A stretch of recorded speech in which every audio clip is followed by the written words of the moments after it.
उम्मीद करता हूँ आप लोग सब अच्छे रहे हों, ठीक रहे हों। तो आज हम बात करेंगे रिफ्लेक्सिव प्रोनाउन और साथ ही साथ एम्फेटिक प्रोनाउन। तो चलिए फिर शुरू करते हैं। तो आपको बता दूं, रिफ्लेक्सिव मतलब कि मिरर इमेज देता है ना, और एम्फेटिक यानी कि स्ट्रेस या जोर देता है, ठीक, सेंटेंस में सब्जेक्ट पर।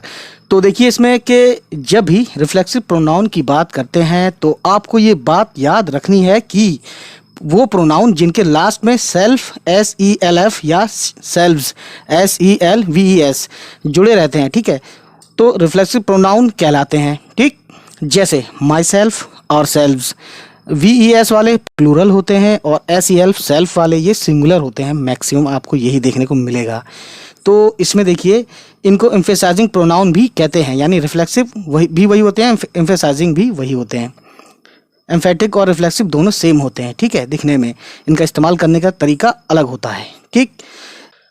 कुछ एग्जाम्पल्स आपको यहाँ पे दिखा देते हैं, ठीक है। कुछ एग्जाम्पल्स हैं रिफ्लेक्सिव प्रोनाउन के, या आप एम्फेटिक प्रोनाउन भी कह सकते हैं इनको। Myself, ourselves, yourselves, himself, herself, itself, themselves, ठीक है। ये आपके रिफ्लेक्सिव प्रोनाउन के या एम्फेटिक प्रोनाउन के एग्जाम्पल्स थे। तो और भी आगे बात होगी, देखिए किस तरीके से इसको देखते हैं। तो रिफ्लेक्सिव प्रोनाउन और एम्फेसाइजिंग प्रोनाउन, ठीक है, या एम्फेटिक प्रोनाउन एक ही होते हैं, बस इनका इस्तेमाल करने का तरीका अलग होता है, ठीक है। रिफ्लेक्सिव प्रोनाउन का यूज़ आपको बताते हैं। पहला देखिए इसमें इनका यूज़ अपने आप को, है ना, के लिए किया जाता है, ठीक है।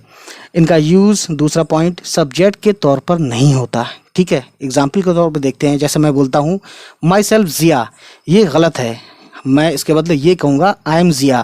तो यहाँ पे my self Jiya, my self यहाँ पे रिफ्लेक्सिव नहीं कहलाएगा, ठीक, गलत हो जाएगा। और उसके बाद देखिए माई सेल्फ वॉश्ड इट, ठीक है। यहाँ पे माई सेल्फ क्या है, सब्जेक्ट के तौर पे यूज़ नहीं कर सकते, जैसा कि मैं आपको बताया भी, ठीक है।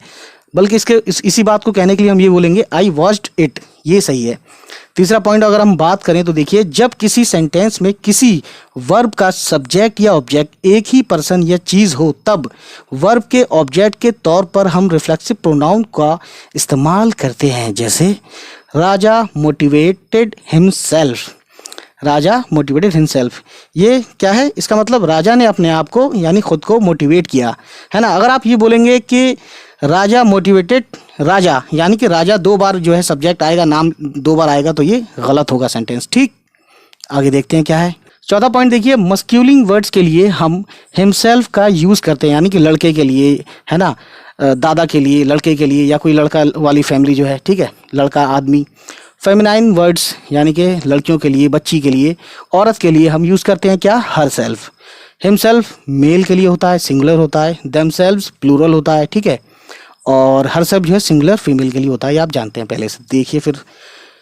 देखिए तो कुछ हम एग्जाम्पल्स सेंटेंस के देख लेते हैं इसमें, है ना। पहला आप देख रहे हैं बहुत अच्छे से स्क्रीन पे, आई टॉक माई सेल्फ। यहाँ पे आई क्या है, मैं खुद अकेला आदमी हूँ यहाँ पे, ठीक है। तो इसमें रिफ्लेक्सिव जो आएगा वो सिंगुलर होगा। तो यहाँ पे आई टॉक माई सेल्फ, यहाँ पे माई सेल्फ क्या है, सिंगुलर है, रिफ्लेक्सिव प्रोनाउन, ठीक। दूसरा देखो, वी लव आवर सेल्व्स, यहाँ पे वी प्लूरल हो गया, तो आवर सेल्व्स रिफ्लेक्सिव क्या है, प्लूरल हो गया, ठीक।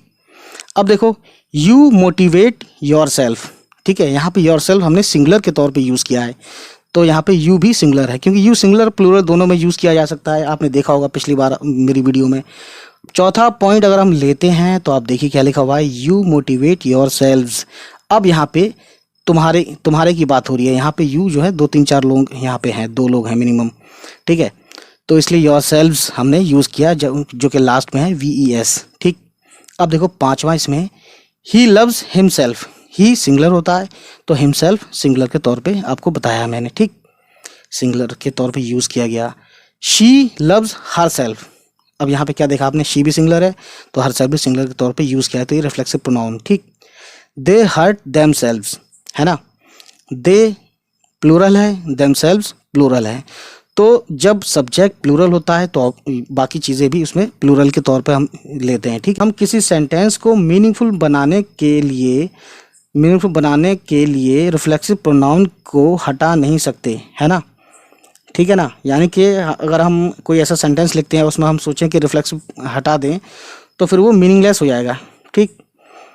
और एम्फेटिक प्रोनाउन के साथ क्या ऐसा होता है, देखते हैं आगे। देखिए तो कुछ नोट मैं बता दूं आपको इम्पॉर्टेंट, एवरीवन जैसे everyone, someone, anyone, no one, everybody, somebody, anybody, nobody के साथ हम हिमसेल्फ का यूज़ करते हैं।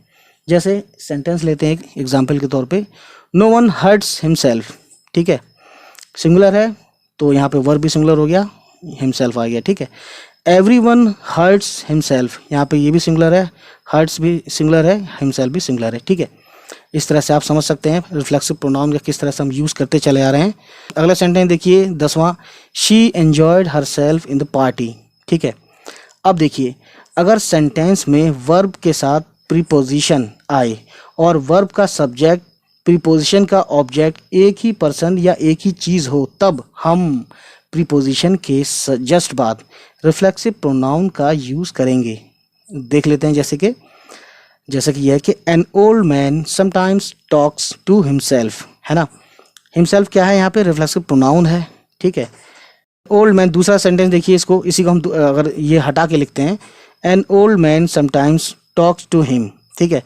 अब यहाँ पे हिम क्या है, ऑब्जेक्टिव केस का प्रोनाउन है, ठीक है। लेकिन ये वाला जो है, ये वाला सेंटेंस आपका गलत हो जाएगा, ठीक। तो आपने देखा कि अगर आपको ये कहना हो उसने शादी में खुद से या खुद ही मज़े उड़ाए या मज़े किए, तो हम ये बोलेंगे इंग्लिश में, ही enjoyed himself in the wedding ceremony, ठीक है। तो देखते हैं आगे क्या है। मैं अगर ये कहना चाहता हूँ कि वो मुझे जानती है, तो इसको मैं बोलूँगा शी नोज़ मी। अब आपने यहाँ देखा कि दो लोग हैं, है ना, एक सब्जेक्ट के तौर पर और दूसरा ऑब्जेक्ट के तौर पर। यहाँ हमने रिफ्लेक्सिव प्रोनाउन की जगह पर प्रोनाउन के ऑब्जेक्टिव केस को यूज़ किया है, जो कि है मी, है ना, ठीक है। यहाँ पे आप रिफ्लेक्सिव नहीं यूज़ कर सकते, ठीक है। अगर आप लिखेंगे शी नोज़ माई सेल्फ, तो ये सेंटेंस गलत हो जाएगा। हर जगह आप रिफ्लेक्सिव नहीं लिख सकते, ठीक है। इसी तरह से ही लव्स यू, ठीक है। यहाँ भी दो लोगों की बात चल रही है ना, जिनमें एक सब्जेक्ट और दूसरा ऑब्जेक्ट है। इसी सेंटेंस को अगर आप आई लव योर सेल्फ लिखेंगे, तब ये गलत माना जाएगा, गलत ही होगा, ठीक है। तो और कुछ देख लेते हैं सेंटेंस, है ना। जैसे कि देखिए इसमें, इंसान को अपने अवसर या मौके का फ़ायदा उठाना चाहिए, तब हम कैसे बोलेंगे, देखिए, the man must avail themselves of their opportunity, है ना। यहाँ पर क्या है, देमसेल्फ आएगा, ठीक है, जो कि रिफ्लेक्सिव प्रोनाउन है। अगर आप लिखेंगे the man must avail of their opportunity, यहाँ पे देमसेल्फ नहीं है, तो ये सेंटेंस गलत हो जाएगा, ठीक है ना। अवेल के बाद, अवेल जो है उसके बाद देमसेल्फ आना है। अब देखिए बाई प्लस रिफ्लेक्सिव प्रोनाउन, है ना, इनका मीनिंग कैसे क्या रहता है। तो बाई हिमसेल्फ, बाई हरसेल्फ, ये क्या होता है, अकेले या बिना मदद के, ठीक है। तो कुछ सेंटेंस देख लेते हैं इसके ऊपर। जैसे कि इसके कुछ सेंटेंस ये हैं, he likes to spend life by himself, ठीक है। मतलब ये हुआ कि वो अपनी ज़िंदगी अकेले ही बिताना चाहता है, ठीक। ऐसे कह सकते, इसको हम ऐसे भी कह सकते हैं, ठीक है। He wants to spend his life alone, ये भी कह सकते हैं, ठीक है। तो इसमें बताना क्या था, इसमें बताना ये था कि हिमसेल्फ जो है हमने यूज़ किया है रिफ्लेक्सिव प्रोनाउन के तौर पर, जिसका मीनिंग जो है अकेले का हो गया, अलोन का हो गया, ठीक है। अब देखो कुछ देख लेते हैं इसका और आगे क्या है। और आगे यह है कि he can complete all the work, he can complete all the work by himself. इसका मतलब ये हुआ कि वो सब काम बिना मदद के कर सकता है, यानी अकेले अपने आप कर सकता है, ठीक। ये था। अब आगे देखते हैं इसके लिए, ठीक है, आगे क्या है। तो सेंटेंस में जब प्रोनाउन का इस्तेमाल सब्जेक्ट या ऑब्जेक्ट पर जोर देने के लिए किया जाए, तब उस प्रोनाउन को हम एम्फेटिक प्रोनाउन कहते हैं। एग्जाम्पल्स के तौर पर कुछ सेंटेंस लेते हैं। जैसे we saw the police himself, यहाँ हिमसेल्फ पुलिस पर जोर दे रहा है, जो कि ऑब्जेक्ट है पुलिस, ठीक है।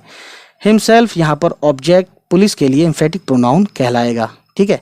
एम्फेटिक प्रोनाउन को पहचानने के दूसरे तरीके देखो, जैसे ये हैं।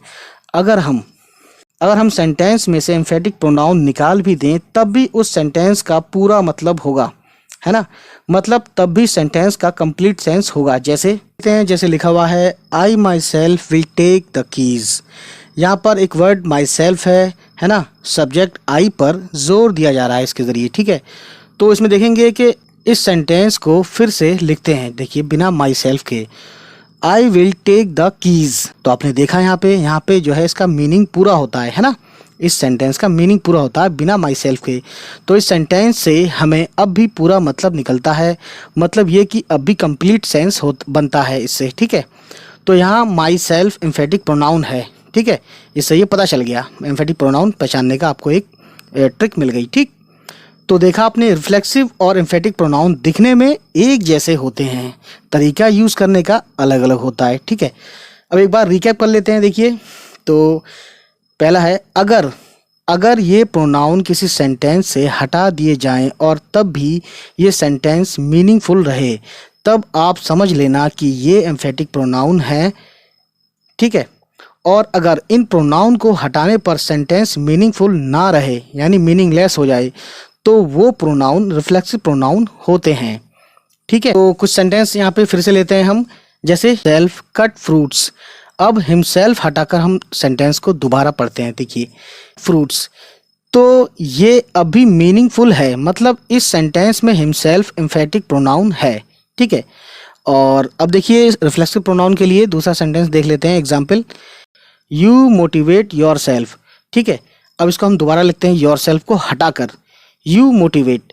अब इसमें देखिए वो पहले जैसी बात नहीं आ रही है। ठीक है ना, आपको खुद लग रहा है कि इसमें ये कुछ ना कुछ कमी है, तो ये इनकम्प्लीट सेंस में हो गया। तो हम समझ सकते हैं कि रिफ्लेक्सिव प्रोनाउन को हटाने से कंप्लीट सेंस नहीं बनता है, बल्कि सेंटेंस मीनिंगलेस हो जाता है जब हम रिफ्लेक्सिव प्रोनाउन को हटाते हैं। और इसी बात से हमें ये पता चलता है कि यहाँ योरसेल्फ जो है रिफ्लेक्सिव प्रोनाउन है, ना कि एम्फेटिक प्रोनाउन। ये हमारी वीडियो थी प्रोनाउन से रिलेटेड। अब अगली वीडियो हम जल्द ही लेकर आएंगे। तब तक हमारी दूसरी वीडियोस को देखिए, सीखिए और दोस्तों से शेयर कीजिए। जो लोग हमारे चैनल पर नए हैं, प्लीज़ हमारे इस चैनल को जाने से पहले सब्सक्राइब कर देना। तब तक लेते हैं आपसे विदा। Bye bye, take care.